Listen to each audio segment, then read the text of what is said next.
नमस्कार, आप live cities देख रहे हैं। मैं हूं आपके साथ काव्या। नेपाल में भारी तबाही मची हुई है। इस बीच गंडक नदी का जलस्तर लगातार बढ़ रहा है। आपको बता दें तो गंडक बैराज के सभी फाटक खोल दिए गए हैं और फाटक खोलने के बाद आपको पता है कि कैसे जो जिले हैं, जो गंडक बैराज और जिन जिलों से गंडक नदी होकर गुजरती है, उन जिलों में हाई अलर्ट जारी कर दिया गया है। उन जिलों के जिला अधिकारियों को तटबंधों का निरीक्षण करने के लिए कहा गया है कि आप उन तटबंधों का निरीक्षण करें और जो राहत के जो काम होते हैं वो कराने को कहा गया है। इस बीच हम आपको कई जिलों की खबर दिखा रहे हैं, चाहे वो गोपालगंज हो, सारण हो, मुजफ्फरपुर हो या फिर पूर्वी और पश्चिमी चंपारण हो। इन तमाम जिलों से जो तस्वीर आ रही है, माइकिंग की तस्वीरें आ रही हैं कि कैसे जो अधिकारी हैं वो माइकिंग कर रहे हैं और कह रहे हैं कि आप सुरक्षित स्थानों पर चले जाएं। इस बीच मुजफ्फरपुर के जिलाधिकारी और वैशाली के जिलाधिकारी का बयान आया है। जिलाधिकारी के द्वारा तटबंधों का निरीक्षण किया गया है और साथ ही बयान भी दिया गया है कि आप कैसे सतर्क और सुरक्षित रह सकते हैं। तटबंधों की निगरानी को लेकर क्या कुछ फैसले लिए गए हैं जिला स्तर पर, इसके बारे में खुद जिलाधिकारी ने बताया है। आप पहले मुजफ्फरपुर जिलाधिकारी कुमार गौरव और वैशाली की डीएम वर्षा सिंह को सुने कि वो क्या कुछ कह रही।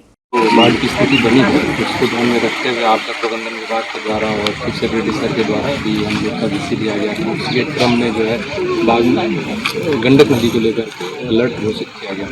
उसी के क्रम में भी हम लोग और एसएसपी साहब लोग अंचलाधिकारी और पीडीओ साहब कार्यपालक प्रबंधक सभी लोग यहाँ पर निरीक्षण कर रहे थे। उसी के निरीक्षण के क्रम में हम लोग यहाँ पे बाढ़ का बदनपुर विशेष सूचना के लिए आप लोगों को आज बुलाया गया है। शायद आप सभी अवगत होंगे कि चाइना में एक ग्लेशियल लेक का आउटबर्स्ट हुआ है। तिब्बतन रीजन में पानी पहुंच चुका है। सुबह 9 बजे नेपाल में पानी आया है और 12 लोग मिसिंग बताए जा रहे हैं। 3 मीटर हाई वाटर वॉल बने जाने की सूचना दी गई है और लगातार ये पानी आगे बढ़ रहा है। लगभग 3 बजे ये पानी बेतिया में पहुंच जाएगा और उसके बाद जो लोअर स्ट्रेच में गंडक रिवर है, वहां पे नारायणी रिवर, इन सब में पानी का स्तर जो है बढ़ने की संभावना है। साथ ही क्योंकि गंगा नदी में भी अभी सफिशिएंट पानी है, तो बैक वाटर मैकेनिज्म के आलोक में भी गंडक रिवर में लेवल बढ़ने की संभावना है। इसी के लिए सभी को अलर्ट किया जा रहा है कि वर्तमान में कोई पैनिक की स्थिति नहीं है। अभी से माइकिंग शुरू करा दी गई है कि जो लोग लोअर एरियाज में हैं वो लोग अपर एरियाज में चले जाएंगे जब वार्निंग मिलता है। तो लगातार पानी विभिन्न जिलों से क्रॉस हो रहा है, तो हम लोग निगरानी बनाए हुए हैं और सबको सूचना लगातार देते रहेंगे। लेकिन प्रेस बंधुओं से ये अनुरोध है कि ये सूचना सब तक जाए कि अलर्ट रहना है। विशेष रूप से शाम और रात जब पानी आने की संभावना है, बढ़ने की संभावना है, तो बिना पैनिक किए लोग अपने अपने जो शरण स्थली चिन्हित किए गए हैं प्रशासन के द्वारा, उसमें शिफ्ट हो जाएंगे। प्रशासन द्वारा लगातार जो बांध है वहां पर निगरानी रखी जा रही है। गंडक क्षेत्र के बसंता, लालगंज, बसंता, जहानाबाद, लालगंज प्रखंड में, इसके अतिरिक्त हथसारगंज और नगर परिषद का जो क्षेत्र है उसमें अमूमन गंडक रिवर का वाटर आता है, तो वहां पर विशेष निगरानी है। तेरसिया में भी पानी घुसता है, तो यहाँ पर हम लोग विजिलेंस अपना बनाए हुए हैं। सभी हमारे क्षेत्रीय पदाधिकारी फील्ड में हैं।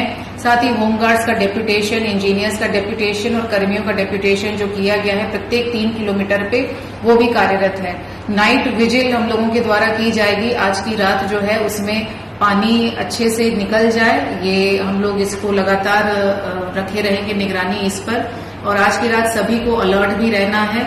माननीय जनप्रतिनिधियों को भी सूचना इसकी दे दी गई है। वीसी के माध्यम से भी सभी मुखिया जनों को अवगत करा दिया गया है और लोगों से यही अपील है कि घबराएं नहीं। जो एसओपी है आपदा का, उसके अनुरूप सारी तैयारी प्रशासन के द्वारा की गई है। चाहे वो पशु चारा से संबंधित तैयारी हो, जैसा राघोपुर में लगातार पशुओं के लिए कैंप लगाया जा रहा है। इसके अतिरिक्त बोट के माध्यम से मेडिकल टीम्स भी जा रही हैं, उसकी भी पर्याप्त व्यवस्था है। सूखा राशन की व्यवस्था है। पॉलीथीन शीट्स भेज दी गई हैं क्षेत्र में। एसडीआरएफ टीम्स को एक्टिव कर दिया गया है। सभी क्षेत्रों में पर्याप्त नाव की व्यवस्था है और वो रेडी स्टेट में है। अतिरिक्त भी डिमांड की गई है जो आज शाम तक आपूर्ति कर दी जाएगी। तो सारी परिस्थिति कंट्रोल में है, किसी को घबराने की बात नहीं है। लेकिन एक पहले से सूचना होती है तो लोग मेंटली प्रिपेयर्ड होते हैं, इसके लिए ये बताया जा रहा है। हर एक घंटे में हम लोग सबको सूचना देते रहेंगे और रहेगा कि हम सब मिल करके इसको फाइट करेंगे और इससे अच्छे से निकलेंगे। तो आपने दोनों ही जिला के जिलाधिकारी को सुना है। डीएम के द्वारा ये कहा गया है कि जो तटबंध का निरीक्षण किया गया है और लगातार जो है उसकी मॉनिटरिंग की जा रही है ताकि किसी भी परिस्थिति में बाढ़ से निपटने के लिए जिलाधिकारी और जिला प्रशासन मुस्तैद है। अगर आपको बता दें तो नेपाल की पानी से बिहार के वो 8 जिले जिनमें बाढ़ जो है वो आ जाएगा।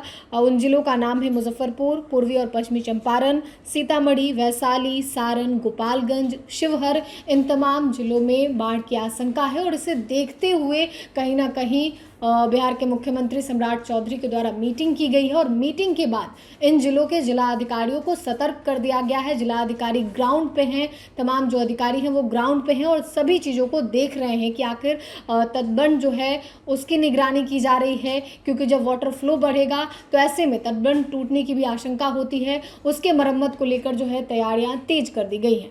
फिलहाल के लिए इतना ही। साथ ही चैनल को सब्सक्राइब करें, फेसबुक पेज को लाइक करें। वीडियो देखने के लिए आपका धन्यवाद।